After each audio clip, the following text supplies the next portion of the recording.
A casa da minha tia era decorada com palhaços. Desde o momento em que se entrava pelo portão enferrujado, já se sentia a presença daquela coleção estranha. Na sala havia figuras de porcelana.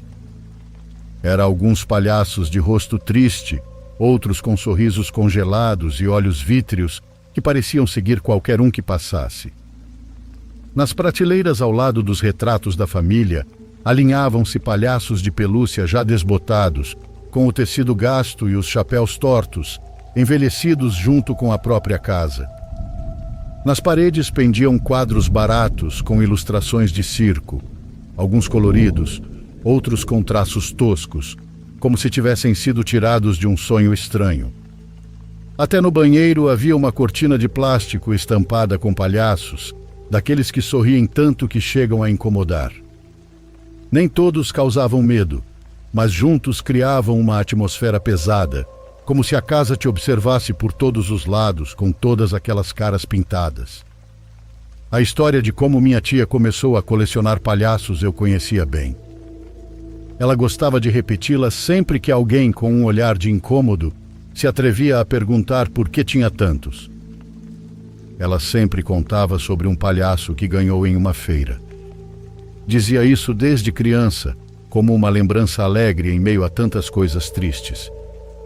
Mas com o passar dos anos, descobriu-se a verdade. Ela não o ganhou, foi o pai dela quem lhe deu o boneco, dizendo que ela havia sido premiada. Na verdade, os pais estavam se separando, e naquele dia a tia estava arrasada. Levaram-na à feira apenas para distraí-la, para que não percebesse o peso do que acontecia em casa. O palhaço virou sua companhia, uma forma de se apegar a algo no meio das brigas dos adultos. Mas durou pouco. Alguns dias depois, o boneco desapareceu. Ela o procurou debaixo das camas, no quintal, nos armários, e nunca mais o encontrou. Seria fácil imaginar que a mãe o jogou fora, talvez para cortar de vez aquele vínculo, como quem tenta apagar o símbolo do divórcio. A partir daí, segundo ela, nasceu uma espécie de atração. Toda vez que passava por um momento difícil, comprava outro palhaço. Com o tempo, a casa inteira virou um museu de suas tragédias e consolos. Alguém poderia pensar que quem coleciona palhaços tem algo estranho escondido. Me refiro a alguma sombra que não ousa mostrar, como se aquelas figuras fossem a fachada de algo mais sombrio. Mas não era o caso da minha tia. Ela era uma boa pessoa, daquelas que sempre te recebem com um sorriso sincero, te oferecem café mesmo que você não peça e perguntam pela sua vida com verdadeiro interesse. Talvez por isso a coleção fosse ainda mais curiosa. Não combinava com o jeitão dela. Eu a amava tanto que às vezes dormia em sua casa. Assistíamos a filmes na TV da sala, jantávamos alguma massa e ela me deixava ajudá-la a arrumar a cama, sempre cercadas por aqueles palhaços, vigiando em silêncio. O que me deixava um pouco inquieta era o fato de que entre todas as minhas tias, ela era a única que vivia sozinha.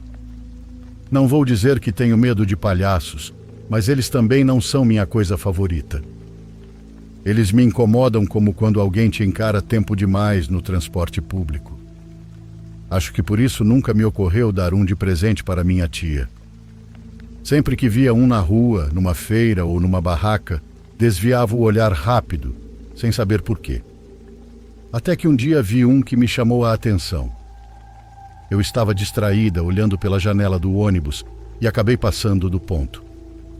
Desci muito mais à frente do meu destino e precisei caminhar de volta pela avenida. Foi quando me deparei com uma feira improvisada. Era aquelas barracas de roupas, frituras, CD piratas, brinquedos velhos e, no meio de tudo, um monte de bonecos jogados sobre uma lona azul de plástico. Entre eles estava o palhaço. Era estranho aquele. Tinha o corpo de tecido acetinado, brilhante, como fantasia barata em tons vermelhos e azuis desbotados. Os braços e pernas eram finos, mal recheados de algodão. A cabeça, em contraste, era de porcelana pesada, com um sorriso exagerado, bochechas rosadas e olhos de vidro que pareciam úmidos. Nas pontas do gorro e dos sapatinhos levava pequenos sinos que tilintavam a cada movimento. Peguei o boneco nas mãos e, por curiosidade, o virei. Na parte de trás da cabeça, pintada em esmalte branco e preto, um segundo rosto. Não de palhaço alegre, mas de mímico. Tinha lábios apertados, olhar vazio e uma expressão congelada que destoava do resto. O homem da barraca disse que custava R$20. Ele o embrulhou em papel de jornal, colocou numa sacola preta e eu o levei comigo. Naquele fim de semana fui visitar minha tia, como de costume. Coloquei o palhaço na mochila, peguei o ônibus, desci no ponto certo, caminhei até a casa dela e toquei a campainha. Esperei um pouco, mas ela não saiu. Depois de uns 10 minutos, resolvi ligar para o celular dela. Ela atendeu apressada, dizendo que tinha saído para comprar umas coisas, mas que tinha deixado a porta encostada e pediu para eu entrar e esperá-la. Foi o que fiz. Deixei minhas coisas no chão e me sentei num sofá da sala. O ambiente daquela casa sempre tinha algo bizarro, mas dessa vez parecia ainda mais doentio. De cada canto, de cada prateleira, os palhaços pareciam virar os rostos, observando quem era o novo intruso. Tive a impressão de que até sabiam que eu trazia algo escondido. Sem querer, imaginei que o palhaço dentro da sacola estava ansioso para conhecer os outros, como se tivesse esperado a vida inteira para chegar ali. Esse pensamento me deu um arrepio na espinha, pois estava ficando lelé igual minha tia. Tirei o boneco da mochila e o coloquei numa prateleira, entre 2 palhaços de cerâmica que pareciam aplaudir. Deixei o lado colorido voltado para a frente, para que se misturasse naquele mar de sorrisos forçados e flores vermelhas pintadas num quadro atrás. Minha tia demorou tanto para voltar que acabei saindo um pouco da casa. E quando finalmente ela chegou, acabei esquecendo completamente de dizer que tinha levado um presente para ela. O palhaço ficou lá, sorridente, como se sempre tivesse feito parte daquela coleção. Na semana seguinte, liguei para minha tia para avisar que no sábado, minha mãe faria um almoço em casa para comemorar o aniversário do meu irmão, e perguntei se ela queria vir. Ela respondeu que estava se sentindo sem ânimo e pediu desculpas dizendo que não iria poder ir. Aquela resposta me preocupou bastante, porque ela não era de recusar convites. Sempre estava disposta, e se tinha algo que nunca lhe faltava, era a vontade de conviver com a família. No próprio dia da festa, liguei novamente para ver se tinha mudado de ideia de última hora, mas ela nem atendeu a ligação. Fiquei com um vazio estranho no peito, pensando se eu teria feito ou dito algo que a tivesse incomodado. Na terça ou quarta-feira da semana seguinte, foi ela quem me ligou. A voz soava cansada, rouca, e ela me pediu desculpas. Disse que na verdade não estava indisposta, e sim zangada. Zangada porque alguém havia entrado em sua casa. Alguém entrou e destruiu tudo, nem coleção eu tenho mais.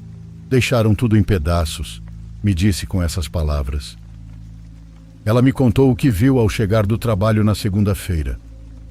A sala estava toda revirada e os palhaços de porcelana espalhados pelo chão.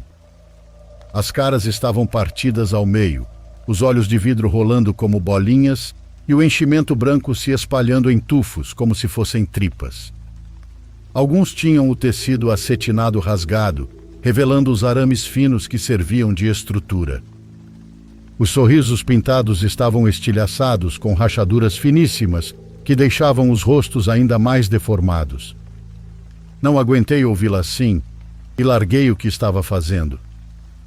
Fui vê-la com o coração apertado, mesmo sem ter culpa alguma. Sentia de algum modo que tinha a ver com aquilo. Quando cheguei à casa dela, tive certeza. Minha tia estava sentada no sofá, com a vassoura encostada ao lado, como se tivesse tentado limpar, mas tivesse desistido.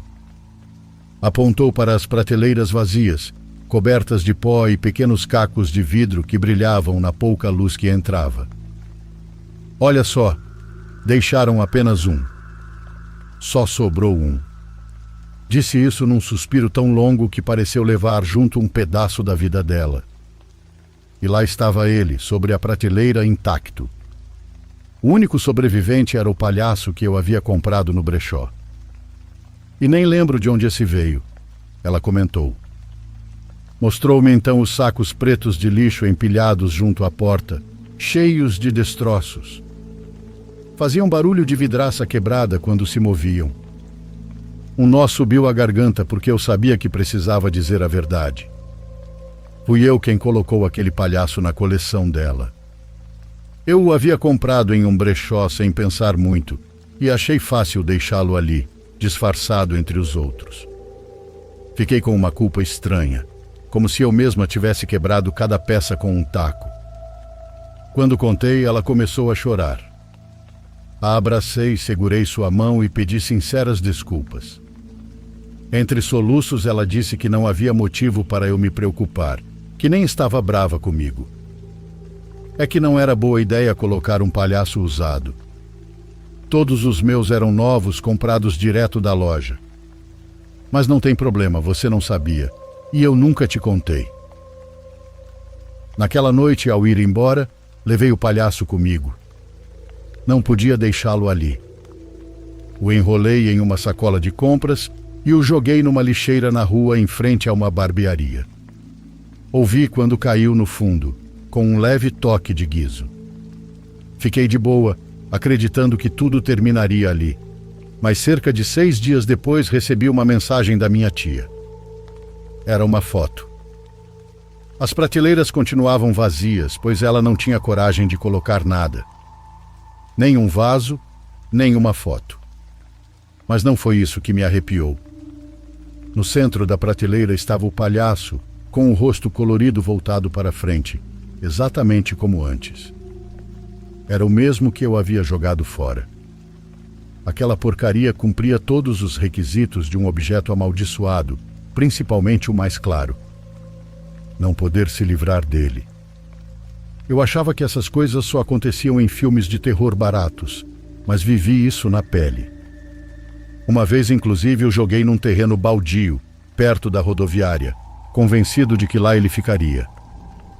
Passaram-se meses, quase 8 meses exatos, até que um dia ele voltou. Eu vi o momento em que aconteceu. Estava em frente à casa da minha tia, esperando terminar um cigarro antes de tocar a campainha. De repente, um homem passou pela calçada como qualquer pedestre. Parou bem diante de mim a poucos passos.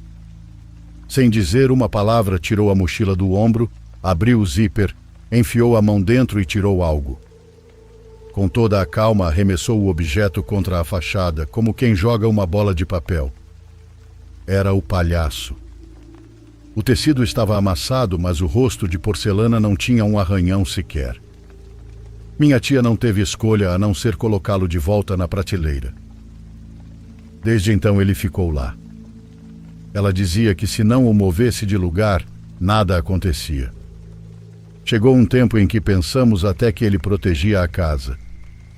Uma vez minha tia encontrou a fechadura marcada por uma alavanca e um vidro quebrado, mas lá dentro não faltava nada. Parecia que algo havia espantado quem tentou entrar. Há pouco tempo, antes de falecer e levarem ele sabe Deus para onde, ela me mostrou umas fotos antigas cheio de retratos de festas, batizados e passeios. Entre todas havia uma que me deu arrepios.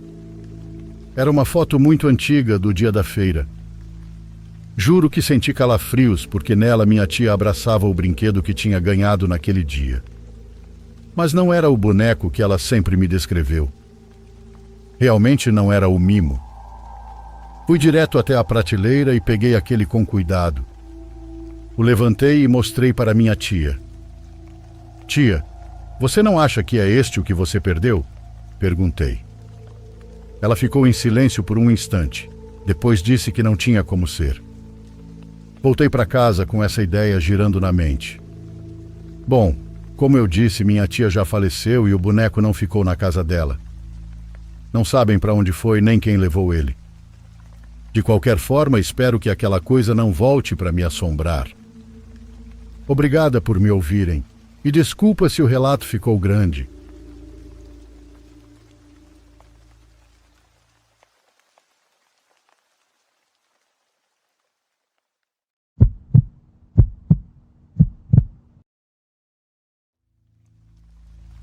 Quando eu me mudei para Jesuânia em 2020, tudo o que eu queria era sossego. Eu vinha de um divórcio pesado e precisava de um lugar tranquilo para recomeçar. Achei uma casinha simples para alugar. Era uma casa antiga, com varanda de madeira e um quintal enorme, cheia de árvores retorcidas e cheiro de mato. A dona, uma senhora chamada Odete, me disse que ali morava antes o irmão dela, que tinha falecido fazia uns anos.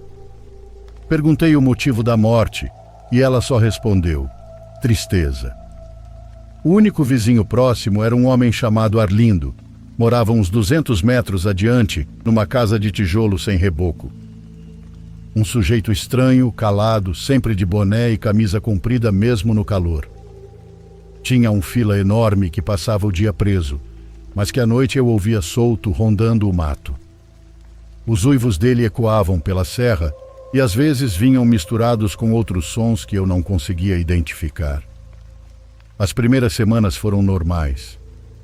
Trabalhava de casa, fazia minhas coisas e de noite sentava na frente para ver o céu. Mas uma madrugada acordei com um barulho forte, como se algo arranhasse a parede da sala. Peguei a lanterna e fui ver, e juro que vi marcas fundas na madeira da porta dos fundos, como se alguém tivesse passado garras ali. Achei que fosse o cachorro do Arlindo, mas quando olhei o quintal, vi rastros enormes no barro, com formato quase humano, só que com as pontas mais longas, como unhas. Na manhã seguinte fui falar com ele. Arlindo me olhou com os olhos meio vermelhos e disse para eu não deixar carne ou lixo do lado de fora da casa. Perguntei por quê, e ele respondeu: porque atrai bicho. Depois virou as costas e entrou. Naquela semana choveu quase todo dia. As noites ficaram mais frias, e toda vez que o vento passava eu ouvia algo gemendo no mato. Uma noite, enquanto eu fechava as janelas, escutei o cachorro de Arlindo latindo descontrolado. Uns segundos depois, o som virou um grito de dor. Corri para frente e vi uma sombra enorme se movendo no escuro, na direção da casa dele. Juro por Deus, parecia uma pessoa de 4, mas muito maior, com o corpo curvado e os ombros largos demais. Liguei para a polícia, mas ninguém apareceu. Fiquei acordado até o amanhecer e quando o sol saiu, desci até a estrada. O cachorro estava morto, aberto no meio do terreiro. A cerca estava arrebentada e na parede da casa de Arlindo havia marcas iguais às que vi na minha porta. Ele apareceu logo depois com a camisa rasgada no ombro e o rosto arranhado. Disse que uma onça tinha atacado, mas que ele já tinha dado um jeito. Quando olhei para os olhos dele e percebi que estavam amarelos, falei que a gente devia chamar alguém para prender a onça, mas ele só sorriu torto e disse que não era hora de mexer com isso. Na noite seguinte, a chuva engrossou. Faltou luz e o breu tomou conta do lugar. Por volta das 2 da manhã, ouvi passos pesados no quintal. Peguei o facão que deixava atrás da porta e espiei pela janela. Vi um vulto passando perto do galinheiro, e quando a luz do relâmpago iluminou o terreno, quase deixei o facão cair. Era Arlindo, nu, coberto de lama e sangue, com o corpo todo tremendo e os braços arqueados. O rosto dele parecia se mover sozinho, como se os ossos estivessem empurrando a pele por dentro. Corri para o quarto e travei a porta. O som que veio depois eu nunca vou esquecer. Era de algo raspando as unhas na madeira, depois batendo forte. Foi assim até que um gemido baixo virou um rosnado e depois um uivo que parecia vir de dentro da casa. Eu rezei pedindo a Deus para amanhecer logo. E como se tivesse ouvido, o barulho cessou. Quando o dia clareou, saí tremendo e encontrei rastros de sangue no chão, indo até o mato. Mais à frente, uma das minhas galinhas estava despedaçada e uma cabra da fazenda vizinha aparecia sem a cabeça. Passei o dia inteiro trancado com medo de escurecer de novo. Mas à noite o pior aconteceu. Eu estava sentado na sala tentando não dormir quando ouvi um gemido humano bem perto da entrada. Era a voz de Arlindo pedindo ajuda. "Abre, pelo amor de Deus, abre." Eu pensei em não abrir, mas o som era tão fraco, tão desesperado que acabei indo até a porta. Antes de girar a maçaneta, ouvi um estalo alto, como ossos quebrando. O gemido virou um grunhido. Olhei pela fresta e vi um olho me observando, só que não era mais humano. Agora era amarelo, dilatado, com uma pupila fina como a de um gato. Corri para o fundo da casa, pulei pela janela e me escondi atrás do barranco. A lua tinha saído e no clarão eu vi. Vi ele completamente transformado. O corpo coberto de pelos escuros, as pernas dobradas para trás, o rosto alongado e com dentes enormes. Ele rasgava o chão com as mãos, farejando o ar, até que levantou a cabeça e uivou. O som ecoou por toda a serra e eu tive certeza que aquilo não era um homem. Fiquei escondido até o sol nascer. Quando voltei para casa, a porta estava arrebentada e tudo revirado. Arlindo desapareceu. Só encontrei o boné dele jogado perto da estrada. A polícia veio, procurou por 2 dias e não achou nada. Disseram que devia ser um ataque de algum bicho, talvez um lobo-guará, mas eu vi o que era. Fui embora de Jesuânia no mesmo mês.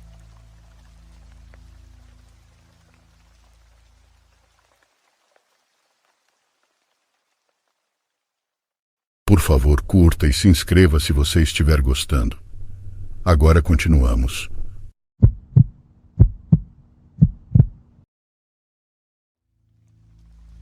Se quer ouvir centenas de histórias, uma pessoa sem residência fixa pode te contar milhares. Histórias que não estão em livros, que não se guardam em álbuns de fotos, mas que se transmitem de boca em boca. Um amigo do meu avô trabalhou na juventude em um circo.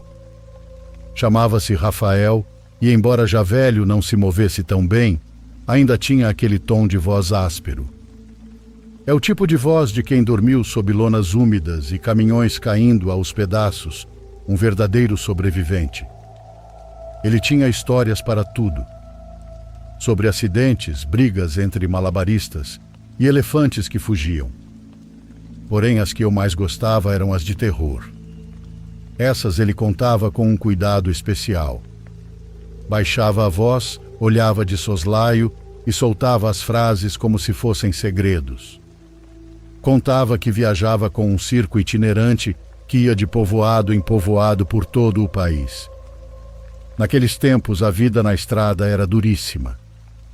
Estradas de terra, chuva encharcando as lonas e assaltos em caminhos escuros era comum. E além disso, as coisas inexplicáveis. As coisas paranormais. O trabalho do Rafael era carregar equipamentos, levantar e cravar os mastros da lona, engraxar as roldanas e às vezes consertar os carros com o que tivesse à mão. Também alimentava os cães, cavalos, cabras e, de vez em quando, algum bicho diferente que servia de atração. O circo ficava em cada lugar cerca de um mês, com sorte um pouco mais, e às vezes cruzava com outras companhias que também viajavam pelo país, montando suas tendas.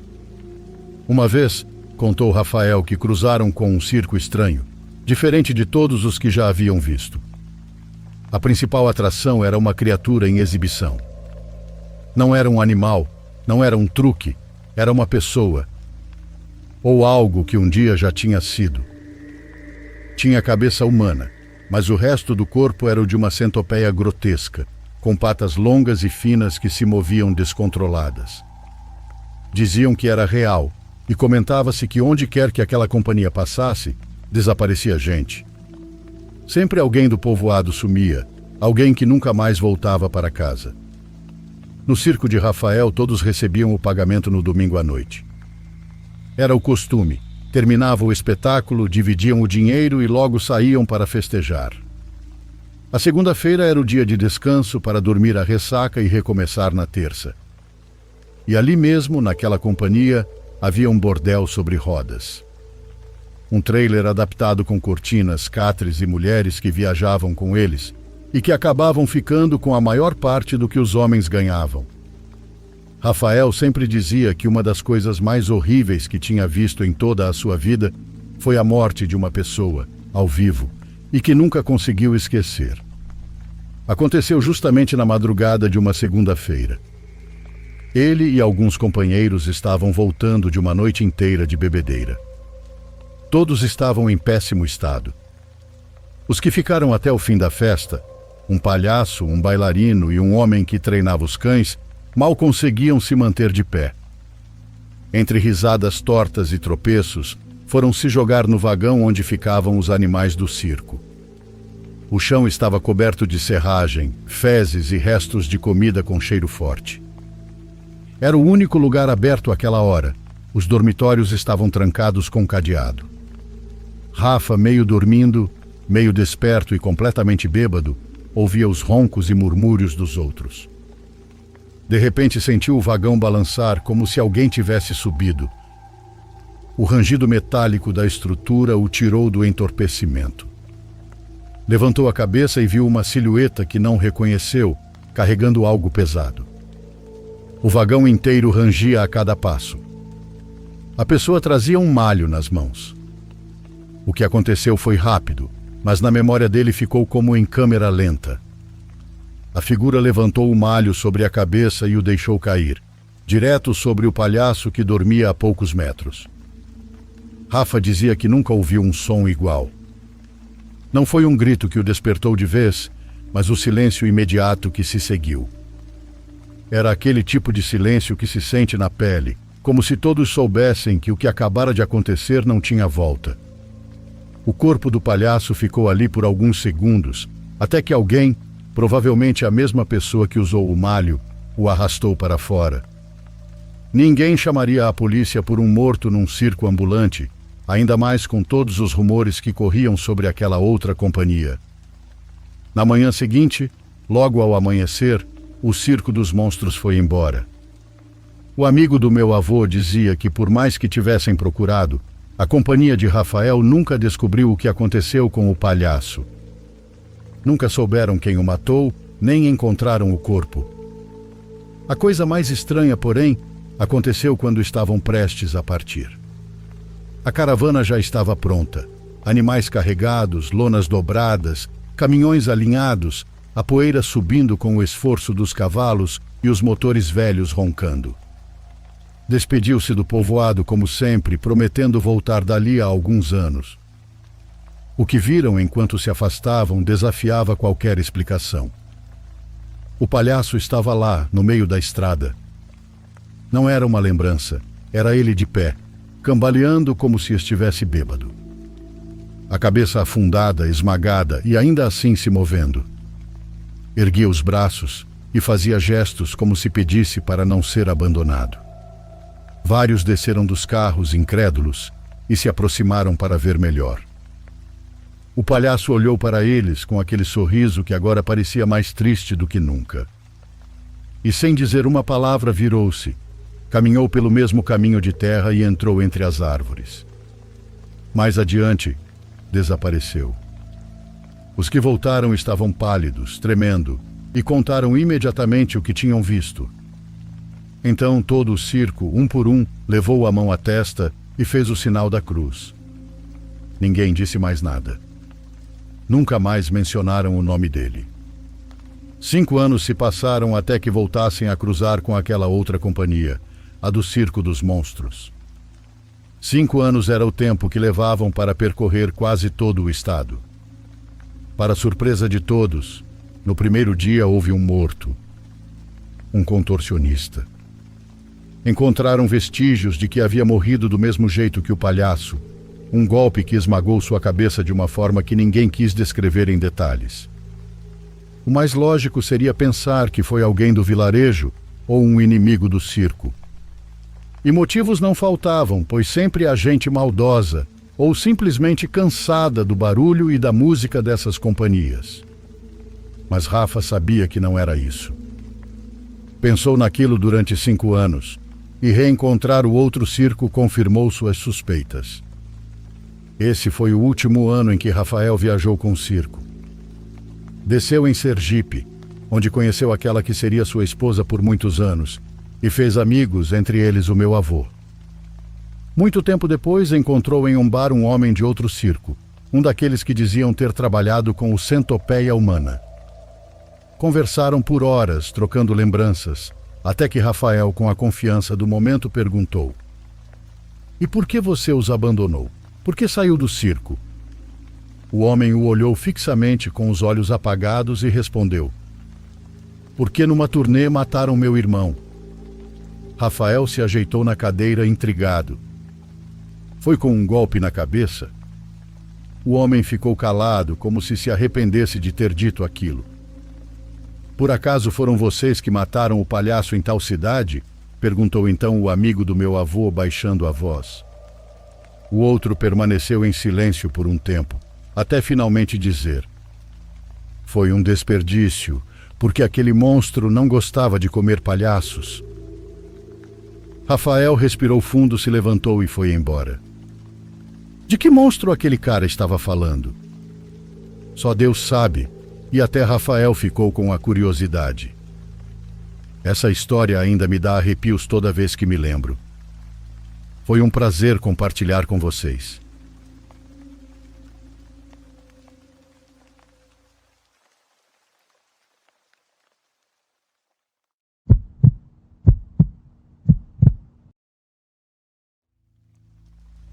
Eu trabalhava à noite como segurança em um prédio corporativo de médio porte em Nova Jersey.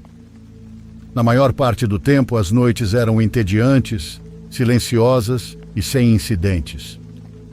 Justamente por isso, o que aconteceu em uma noite específica ficou gravado na minha memória de forma tão vívida até hoje. Tudo começou por volta da meia-noite, depois que os últimos funcionários foram embora e o saguão ficou completamente vazio, exceto por mim.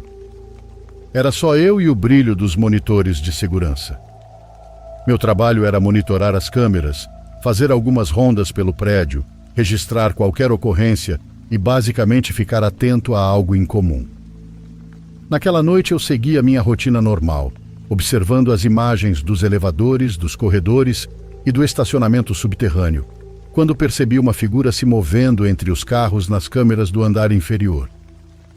Isso chamou minha atenção imediatamente, pois o estacionamento deveria estar completamente vazio àquela hora. Muitas pessoas tinham acesso 24 horas ao prédio, mas eu sabia que ninguém havia registrado entrada naquele momento.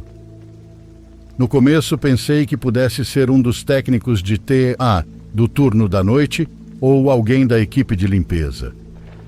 Mas não fazia sentido, pois o pessoal da limpeza já tinha ido embora horas antes, e aquele homem não carregava nenhum equipamento nem usava uniforme. Ele vestia um casaco longo e escuro, um pouco maior do que o normal, e não parecia se dirigir a nenhum carro específico ou à saída. Apenas se movia lentamente, serpenteando pelas fileiras de veículos como se inspecionasse o local ou verificasse se não havia ninguém por perto. Algo na maneira como ele se movia me causou arrepios. Eu não sei explicar, mas havia algo errado. Liguei para o supervisor e expliquei o que estava vendo. Ele me disse para permanecer no posto e continuar observando as câmeras. Fiz o que ele pediu, mas meu instinto dizia que eu precisava verificar pessoalmente. Peguei minha lanterna e desci até a garagem. O elevador parecia mais lento do que nunca, e cada andar que passava ecoava pelo poço, me deixando mais nervoso do que eu gostaria de admitir. Quando as portas se abriram no nível do estacionamento, iluminei o local com a lanterna. Estava vazio, completamente silencioso. Um silêncio pesado, que parecia pressionar os ouvidos e fazia qualquer estalo do prédio soar enorme. Chamei. "Olá, segurança aqui?" Caminhei lentamente entre as fileiras de carros, iluminando cada canto escuro. Nada. Nenhuma sombra ou pessoa. Meu coração acelerava e comecei a duvidar de mim mesmo. Talvez a câmera tivesse falhado ou registrado alguma sombra que não estava realmente ali. Voltei para o saguão tentando me acalmar. Mas assim que me sentei e olhei novamente para a câmera do estacionamento, lá estava ele. No exato mesmo lugar, como se não tivesse se movido desde que eu estivera lá. Meu estômago revirou, pois eu tinha acabado de estar lá e não havia ninguém. Ele só poderia ter voltado para o mesmo ponto sem que eu percebesse, o que significava que ele estava me observando ou pior, me esperando. Chamei meu supervisor pelo rádio e disse que continuaria vigiando pelas câmeras. Ele me orientou a não abordá-lo a menos que fosse absolutamente necessário. Mais fácil falar do que fazer, porque eu não conseguia parar de olhar para aquela imagem, imaginando todos os cenários possíveis. Nos 20 minutos seguintes, observei o homem andar lentamente em direção à escada que levava aos andares superiores. Ele se movia com cuidado, olhando por cima do ombro como se verificasse se estava sendo seguido, e então desapareceu da câmera pouco antes de alcançar a porta. Meu estômago se revirou ainda mais. Revisei todos os outros corredores, elevadores e até o acesso ao telhado. Nada. Nenhum sinal dele. Era impossível ter desaparecido tão rápido. A sensação de que ele tinha acesso ao prédio ou estava escondido de uma forma que eu não podia ver me fez gelar. Fiquei na mesa, com o coração disparado, até que ouvi o dingue do elevador no saguão. As portas se abriram, mas não havia ninguém lá dentro. No entanto, no piso percebi pegadas molhadas saindo do elevador em direção ao saguão principal.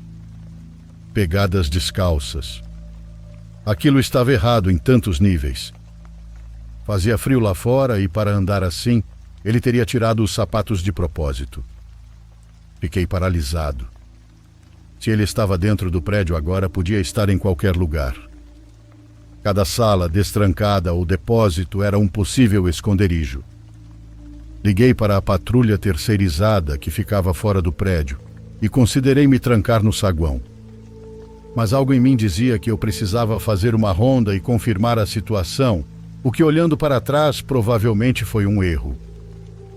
Peguei o elevador para o 5º andar e comecei a caminhar lentamente pelo corredor com a lanterna em mãos, verificando cada porta de escritório e procurando qualquer movimento.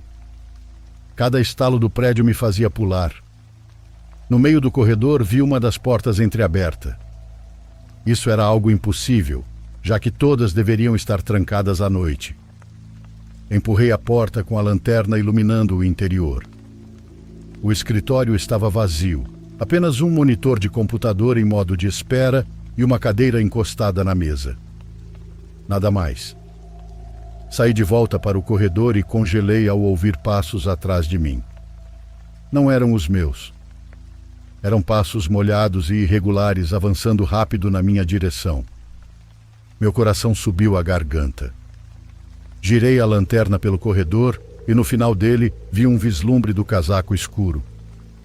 Ele não corria, mas caminhava rápido, e eu percebi que ele tinha me seguido o tempo todo, se escondendo fora do alcance das câmeras. Corri.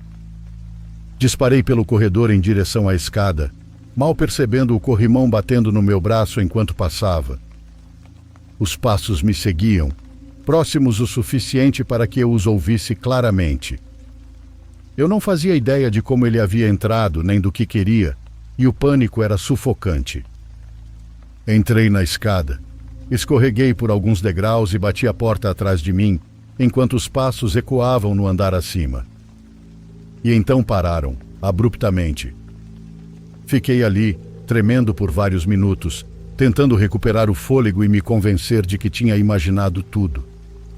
Mas o som da minha própria respiração e o eco daqueles passos me faziam duvidar da minha sanidade. Quando a patrulha finalmente chegou, eu estava pálido, suando e tremendo.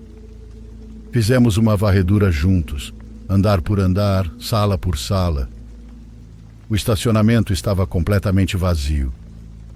Nenhum sinal do intruso, nenhuma pegada, nada. Quando verificamos as câmeras a gravação do período em que ele aparecera, Havia sido corrompida, deixando um medo que me fez gelar ainda mais. Pedi demissão dentro de um mês, parte porque não conseguia mais andar sozinho pelos corredores, principalmente quando o estacionamento estava vazio. Cada sombra ou ruído me lembrava dele caminhando atrás de mim, fora do meu campo de visão. Mesmo anos depois, fico ansioso em estacionamentos subterrâneos ou prédios de escritórios à noite. Ainda olho por cima do ombro mais do que deveria, imaginando ver aquele casaco longo dobrando a esquina. Sei que o que vivi não foi sobrenatural. Não foi um fantasma sem rosto ou um espectro. Era uma pessoa real. Um perseguidor. E o fato dele ter estado dentro do prédio, me seguindo sem que eu visse, é algo que ainda me assombra todas as vezes que penso naquela noite.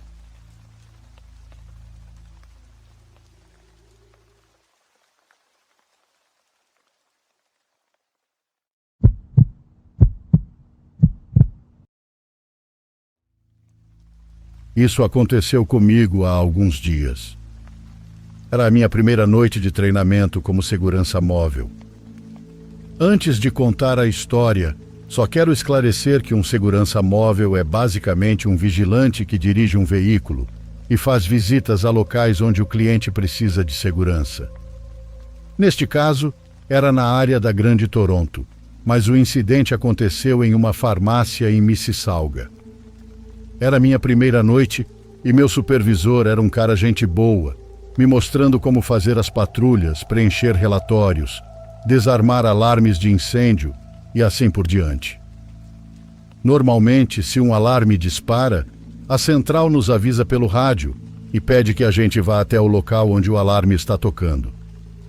Mas naquela noite nós chegamos à clínica médica de Mississauga para uma patrulha de rotina no perímetro, o que significava que não havia nenhum alarme acionado.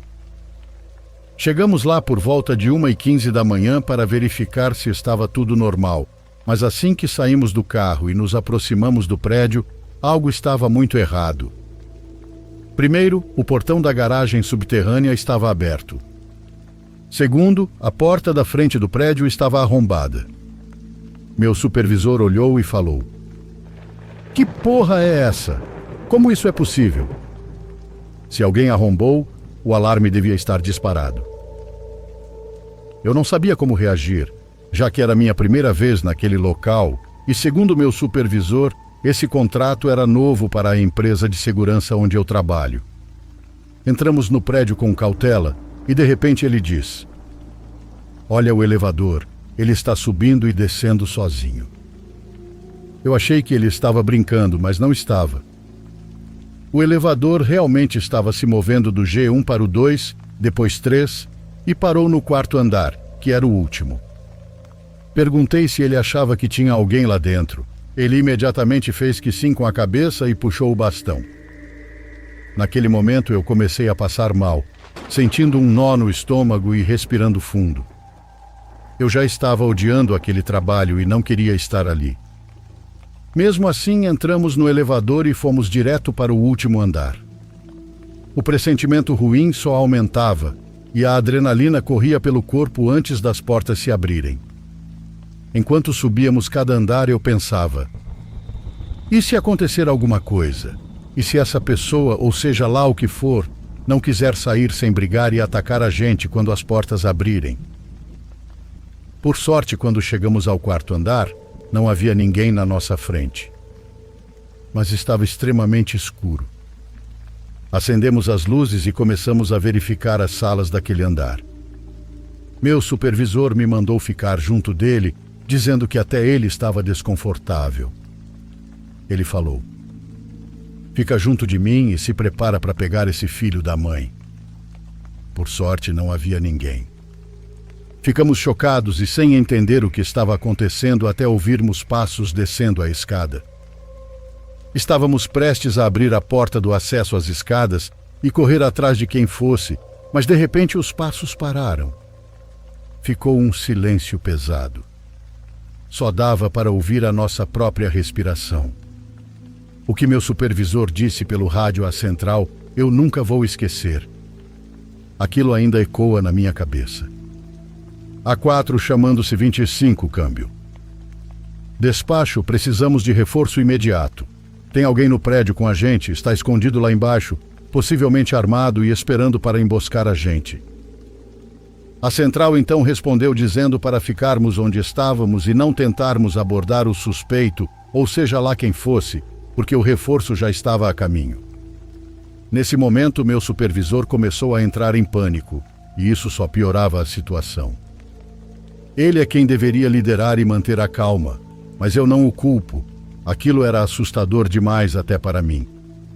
Meu supervisor é só alguns anos mais velho que eu, então eu costumo chamá-lo de irmão em vez de senhor ou algo assim. Falei para ele: irmão, relaxa, tenho certeza que o reforço vai chegar logo. Você deve estar se perguntando por que a gente não saiu correndo pela saída de emergência. O problema é que o suspeito estava no térreo, o que significa que ele poderia estar em qualquer lugar. Com o barulho do elevador, ele poderia perceber e ficar bem na frente, bloqueando nossa saída. Ele também poderia subir, mas talvez tenha imaginado que a gente o pegaria de surpresa se viesse para cima. Talvez por isso ele estivesse quieto, esperando num canto lá embaixo. 15 minutos depois, ouvimos a porta da frente se abrir. Era nosso supervisor sênior, e a voz dele ecoou: segurança! Meu supervisor chamou pelo rádio: senhor, estamos no andar de cima, cuidado, tem alguém lá embaixo. Poucos minutos depois, o supervisor sênior se juntou a nós e pediu para investigarmos tudo com ele. Descemos e procuramos em cada andar, mas não encontramos ninguém.